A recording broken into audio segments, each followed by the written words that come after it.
حضرت اسامہ بن زید رضی اللہ عنہ نے خبر دی کہ رسول اللہ صلی اللہ علیہ وسلم ایک گدھے کی پشت پر فدق کی بنی ہوئی ایک موٹی چادر رکھنے کے بعد سوار ہوئے اور اسامہ بن زید رضی اللہ عنہ کو اپنے پیچھے بٹھایا۔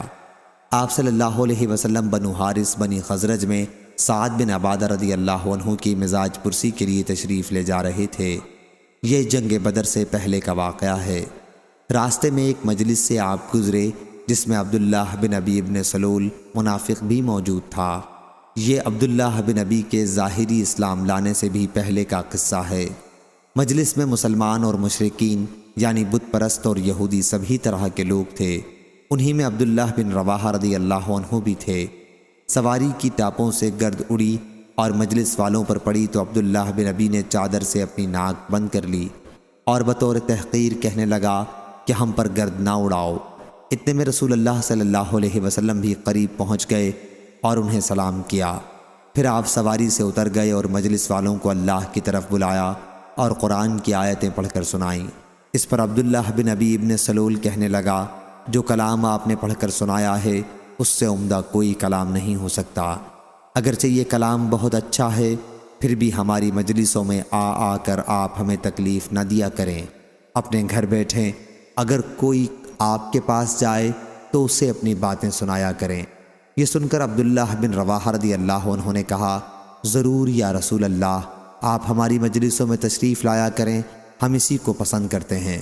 اس کے بعد مسلمان، مشرکین اور یہودی آپس میں ایک دوسرے کو برا بھلا کہنے لگے اور قریب تھا کہ فساد اور لڑائی تک نوبت پہنچ جاتی، لیکن آپ نے انہیں خاموش اور ٹھنڈا کر دیا اور آخر سب لوگ خاموش ہو گئے۔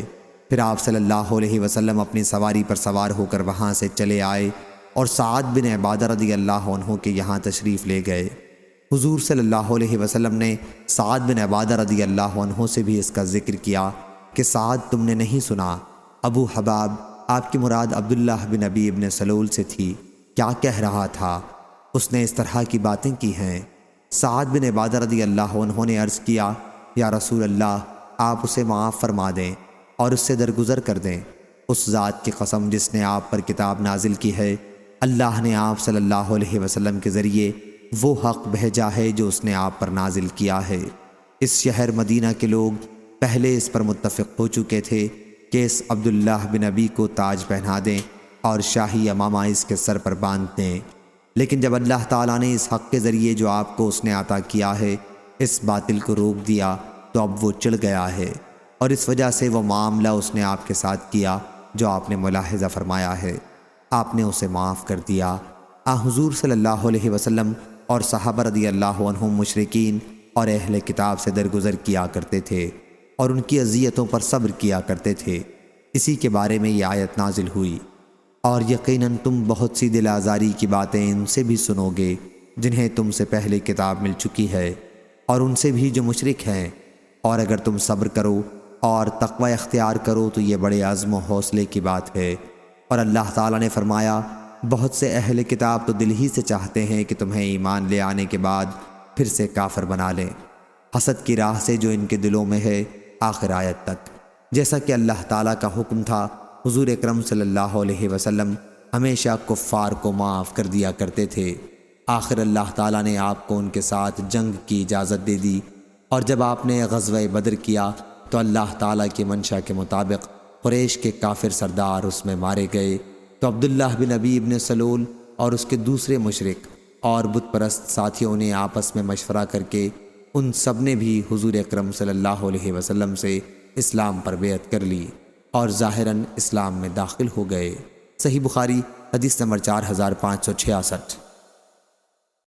ابو سعید خدری رضی اللہ عنہ نے بیان کیا کہ رسول اللہ صلی اللہ علیہ وسلم کے زمانے میں چند منافقین ایسے تھے کہ جب حضور اکرم صلی اللہ علیہ وسلم جہاد کے لیے تشریف لے جاتے تو یہ مدینے میں پیچھے رہ جاتے، اور پیچھے رہ جانے پر بہت خوش ہوا کرتے تھے، لیکن جب حضور صلی اللہ علیہ وسلم واپس آتے تو عذر بیان کرتے اور قسمیں کھا لیتے، بلکہ ان کو ایسے کام پر تعریف ہونا پسند آتا جس کو انہوں نے نہ کیا ہوتا، اور بعد میں چکنی چپڑی باتوں سے اپنی بات بنانا چاہتے۔ اللہ تعالیٰ نے اسی پر یہ آیت لا تحسبن الذین یفرحون آخر آیت تک اتاری۔ صحیح بخاری حدیث نمبر 4567۔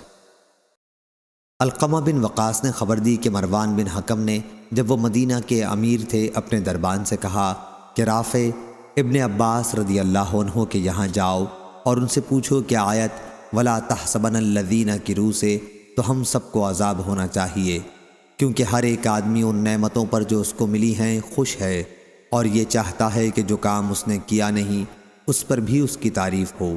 رافع نے ابن عباس رضی اللہ عنہ سے جا کر پوچھا تو حضرت ابن عباس رضی اللہ عنہ نے کہا تم مسلمانوں سے اس آیت کا کیا تعلق؟ یہ تو رسول اللہ صلی اللہ علیہ وسلم نے یہودیوں کو بلایا تھا اور ان سے ایک دن کی بات پوچھی تھی جو ان کی آسمانی کتاب میں موجود تھی۔ انہوں نے اصل بات کو تو چھپایا اور دوسری غلط بات بیان کر دی، پھر بھی اس بات کے خواہش مند رہے کہ حضور صلی اللہ علیہ وسلم کے سوال کے جواب میں جو کچھ انہوں نے بتایا ہے اس پر ان کی تعریف کی جائے، اور ادھر اصل حقیقت کو چھپا کر بھی بڑے خوش تھے۔ پھر حضرت ابن عباس رضی اللہ عنہ نے اس آیت کی تلاوت کی، اور وہ وقت یاد کرو جب اللہ نے اہل کتاب سے عہد لیا تھا کہ کتاب کو پوری طرح ظاہر کر دینا لوگوں پر، آیت جو لوگ اپنے کرتوتوں پر خوش ہوتے ہیں اور چاہتے ہیں کہ جو کام نہیں کیے ہیں ان پر بھی ان کی تعریف کی جائے تک۔ ہشام بن یوسف کے ساتھ اس حدیث کو عبدالرزاق نے بھی ابن جریر سے روایت کیا، ہم سے محمد بن مقاتل نے بیان کیا، کہا ہم کو حجاج بن محمد نے خبر دی، انہوں نے ابن جریر سے کہا مجھ کو ابن ابی ملیکہ نے خبر دی، ان کو حمید بن عبد الرحمن بن عوف نے کہ مروان نے اپنے دربان رافع سے کہا، پھر یہی حدیث بیان کی۔ صحیح بخاری حدیث نمبر 4568۔ حضرت ابن عباس رضی اللہ عنہ نے بیان کیا کہ میں ایک رات اپنی خالہ ام المومنین حضرت میمونہ رضی اللہ عنہا کے گھر رہ گیا۔ پہلے رسول اللہ صلی اللہ علیہ وسلم نے اپنی بیوی میمونہ رضی اللہ عنہا کے ساتھ تھوڑی دیر تک بات چیت کی، پھر سو گئے۔ جب رات کا تیسرا حصہ باقی رہا تو آپ اٹھ کر بیٹھ گئے اور آسمان کی طرف نظر کی اور یہ آیت تلاوت کی، بے شک آسمانوں اور زمین کی پیدائش اور دن رات کے مختلف ہونے میں عقل مندوں کے لیے بڑی نشانیاں ہیں۔ اس کے بعد آپ صلی اللہ علیہ وسلم کھڑے ہوئے اور وضو کیا اور مسواک کی، پھر 11 رکعتیں تہجد اور وطر پڑھیں۔ جب حضرت بلال رضی اللہ عنہ نے فجر کی اذان دی تو آپ نے 2 رکعت فجر کی سنت پڑھی اور باہر مسجد میں تشریف لائے اور فجر کی نماز پڑھائی۔ صحیح بخاری حدیث نمبر 4569۔